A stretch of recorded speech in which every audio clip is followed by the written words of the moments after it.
السلام عليكم. تعالوا نعمل مع بعض بقسماط حرف الاس اللي بيكون عليه طبقة من السكر كده والسمسم. بجد بيكون طعمه خطير وهيطلع معاكي هش ومقرمش، وبجد احسن من الافران بكتير.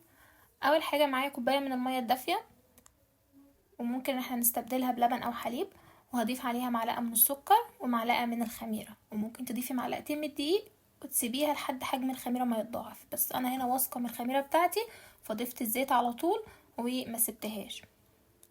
هنقلبهم وكده. دي المكونات السائلة بتاعتي. ممكن الزيت ده يكون خليط بين زيت وسمنة او زيت وزبدة، بس هيطلع البقسماط طري معاكي، فيفضل الزيت بس. هنيجي بقى للمكونات الجافة. معانا نص كيلو من الدقيق، عليه معلقة كبيرة من البيكنج باودر ورشة صغيرة من الملح ومعلقتين كبار من السمسم. اهم حاجة السمسم بتاعنا نكون محمصينه بس كويس ويبص فيه، عشان لو في اي حاجة كده او كده تطلعيها. هقلبهم كويس وكده. ده الخليط المواد الجافة بقى جاهز معايا. هننزل بقى بالخليط ده عليه كده بتاع السوائل، وهنعجن لحد ما تتكون معاكي عجينة طرية ويكون فيها مطة كده زي ما هتشوفوها معايا ومش بتلزق.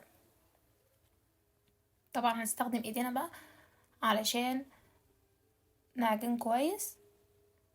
لو عندك عجان بقى اشتغل فيها هيكون حلو قوي.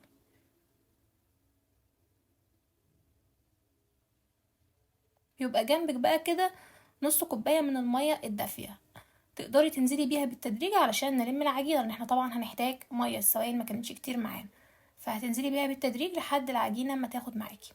لحد ما كونا عجينة طرية زي ما قلتلكوا هسيبها بقى على جنب. وهنضيف هنا 4 معالق كبار من السمسم، عليهم معلقتين من السكر وعليهم معلقتين من الزيت، عشان ده الخليط اللي هنعمله على وش البقسماط بتاعنا. سبت العجينة ارتاحت معايا بس 10 دقايق كده، وبدأت بعد كده زي ما انتوا شايفين حجمها بدأ يزيد شوية. هفردها كده على شكل رول، وبعد كده بفرده في السمسم وخليط السكر والزيت عشان نغلفه، وبعدين نعمله على شكل حرف الاس. تشكيل عجين بكل سهولة زي ما انتوا شايفين كده.